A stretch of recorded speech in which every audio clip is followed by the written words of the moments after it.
ખાલી ટવકો તો કરી જોજે કે તારા બાપની કારકાચોજી. માચી ઉપર આવી જતા અને માચીનો વ્યૂ જુઓ તમે. આ સામે બધી ગાડીઓ ઇકો ને એવું પડીએ પાર્કિંગ છે. અહીંયાથી બસને આપણે ઉપર આવવાનું અને આ રવિએ આપણે ઉપરનું લોકેશન છે કે લોબી આવી ગઈ છે અને સામે સીડીઓ તમને દેખાય છે જુઓ. અને આ ડુંગરાનો તમને વ્યૂ બતાવું જુઓ તમે. ખાલી ડુંગરો અહીંયાથી કેવો દેખાય છે. હજુ તો આપણે ઉપર બહુ ઘણું ચડવાનું છે બરાબર. પણ આ જુઓ અને શોર્ટમાં વિડીયો બનાવશું આપણે બરાબર.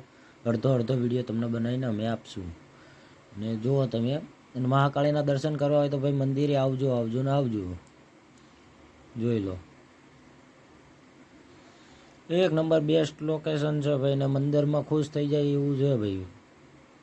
અમે ચડી ગયા હતા આપણે સીડીઓ ચડવાનું ચાલુ કરી દીધું હતું ને આપણે લગભગ નહીં તો અડધર આવી ગયા છે.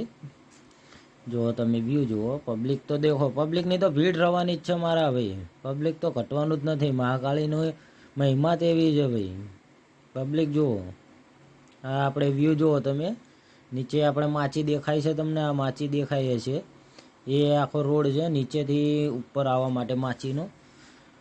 તો પાવાગઢ ઉપર આવવું હોય તો માચી ચડીને આવવું પડશે. સામે અમે ગાડી મૂકી હતી. આપણું પાર્કિંગ અહીંયા છે. અહીંયાથી બસ મળશે. બધો પહાડી ઇલાકો જુઓ તમે. અને નરું ધુમ્મસ જ દેખાય મારા ભાઈ. જ્યાં નજર નાખો અહીંયા ધુમ્મસ નથી. નીચેનો વ્યૂ એવો એક નંબર આવો ભાઈ.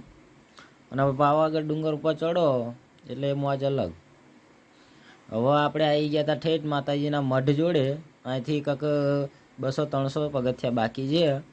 અને આવી ગયા આપણે અહીંયા નાહવા ધોવા માટે રોકાયા હતા. અને ફોટો ને મેં પિક્ચર અહીંયા શૂટ કર્યું હતું બરાબર. લુક જુઓ તમે. જુઓ ભાઈ બેસ્ટ.